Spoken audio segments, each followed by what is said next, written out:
Is 2025 finally the year you're going to interview for that machine learning job you've been wanting?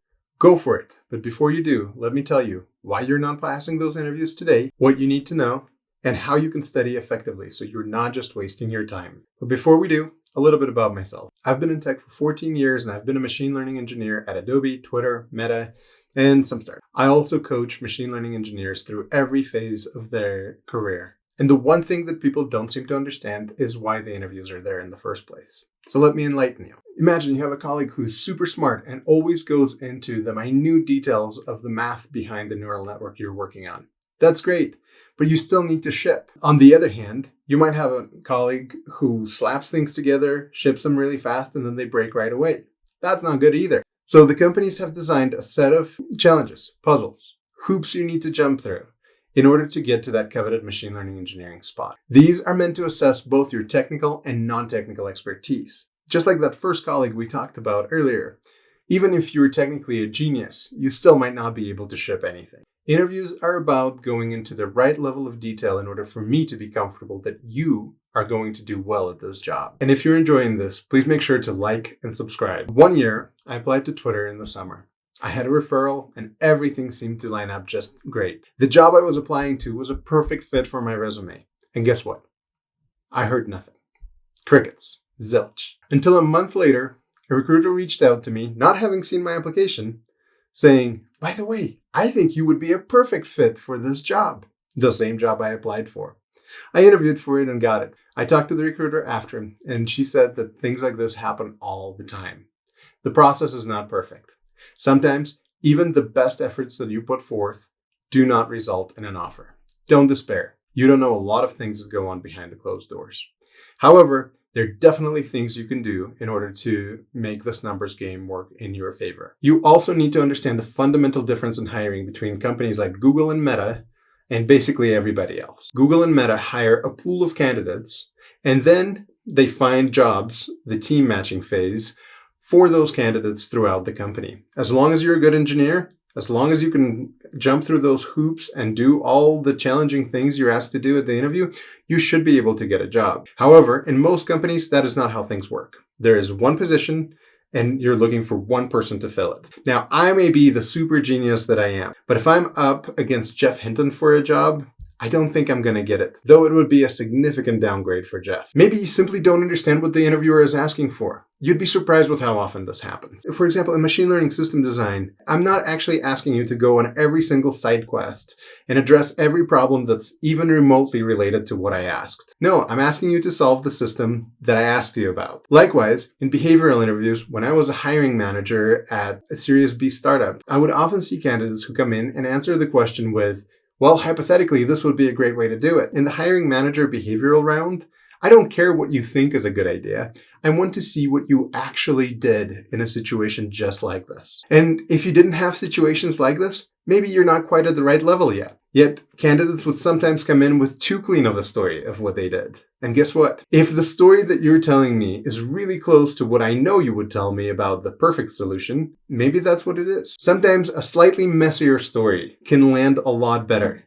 Because what I want to know as a hiring manager is when things get really hard and your colleagues are mean to you and the project is off track and you need to ship this model and nothing you do makes it work, what do you do? Under stress, in that scenario.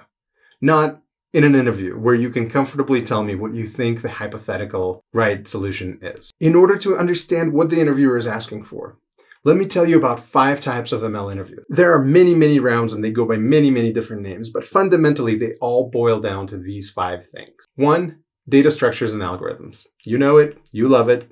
It's meant to test your programming skills, your problem-solving skills, and maybe some of how much trouble you're willing to go through to get this job. Data structures and algorithms is asked almost everywhere for machine learning engineer. Machine learning system design. This is all about the high level. What's the breadth of your experience with machine learning?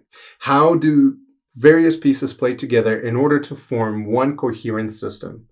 What is machine learning good for? What is it not good for? What are some trade-offs that you would make throughout your design? I want to get into your head and really understand these. There's usually not one right answer to it, but there are a lot of wrong ones. Behavioral. Now, When I say behavioral, this could mean a whole number of things. It could be the hiring manager interview that we talked about, but it also could be a project deep dive. That's also a behavioral interview focused a little bit more on the technical aspect of what you did.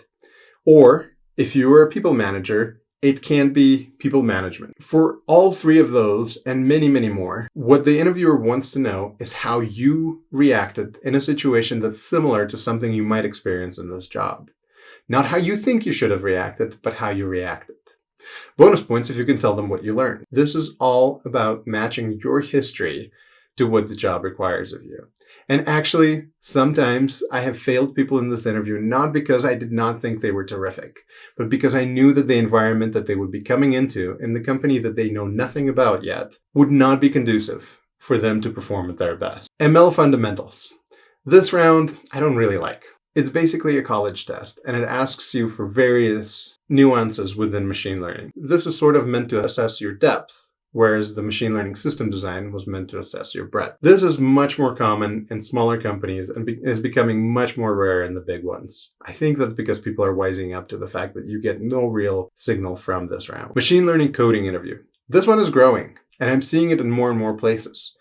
There are several flavors of it. One of it is when you're asked to design a machine learning software from scratch. This could be a very basic regression model or XGBoost or something like that. You can go into deep learning, but the time in the interview is pretty limited, so it's best to stick to things you know you can complete in the time that you're given. At Cruise, sometimes you get asked questions like, here is PyTorch code, it has a bug in it. Solve it. Other times, you pair a program with your interviewer. No matter what the exact format of this is, what the companies are trying to ascertain is how well you code within machine learning ecosystem. Oftentimes, this is open book, and they let you look into the official documentation of the libraries. Given these 5, how do you prepare for them? Well, the first thing you need to know is you need to know which rounds you're going to face. But don't hang your hat on it.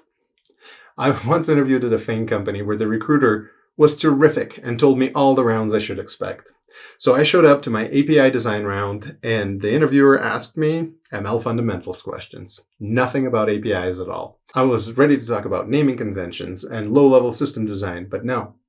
I had to talk about something completely different. The 5 things I've outlined come up all the time, and you would be wise to spend some time on all 5 of them in your preparation. But don't go overboard. For example, if you're interviewing at Meta today, you are not going to get asked to do any machine learning coding. Here are some practical things you can do to prepare. For data structures and algorithms, you need to begin right away. If you're thinking of interviewing in a couple of months, take the next week and understand the most common algorithms, data structures, and how to put them together in the language of your choice. The language of your choice is Python. Do not do this interview in C++. Practice these patterns. Flashcards also help. And then make sure that you do at least 1 problem every day, all the way up to your interview. Hopefully 2.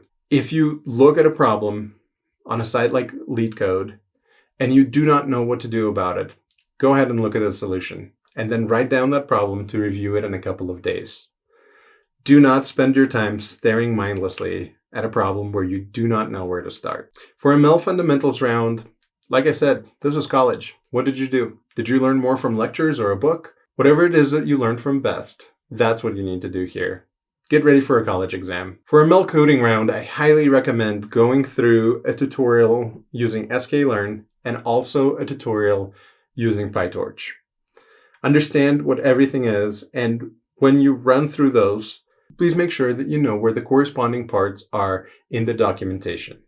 In case this is open book, you really want to be able to find documentation fast. And remember, if you've never done deep learning, a short amount of prep is actually not going to help here. I would reschedule the interview for like 5-6 months, and I would hit the books hard on the fundamentals of deep learning before I even attempted this interview, if I did not come from that background. For behavioral, you need to have stories. I recommend having 8 stories across 4 domains: problem solving, teamwork, leadership, and adaptability. Those are the broad things that get asked about all the time.